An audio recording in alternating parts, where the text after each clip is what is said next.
Nakataas ngayon ang heavy rainfall warning sa ilang lugar dahil sa habagat na pinalalakas ng bagyong Karina.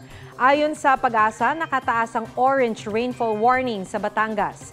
Yellow rainfall warning naman sa Zambales, Bataan, Pampanga, Tarlac, Metro Manila, Cavite, Laguna at ilang lugar sa Quezon Province.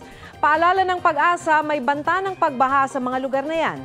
Magtatagal ang mga babala ng malalakas na pag-ulan hanggang alas 2 ng madaling araw. Ang latest naman sa bagyong Karina, huli itong namataan ng Pag-asa 320 kilometers northeast ng Itbayat, Batanes. May lakas itong aabot ng 150 kilometers per hour at bugsong aabot ng 185 kilometers per hour. Nakataas ngayon ang Tropical Cyclone Wind Signal number 2 sa Batanes, Signal number 1 sa Babuyan Islands, northern portion ng mainland Cagayan, northern portion ng Ilocos Norte. Base sa forecast track ng Pag-asa, Huwebes ay inaasahang nasa labas na ng Philippine Area of Responsibility ang bagyo. Huwag magpahuli sa mga balitang dapat ninyong malaman.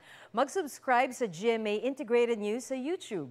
Sa mga kapuso abroad, subaybayan nyo kami sa GMA Pinoy TV at sa www.gmanews.tv.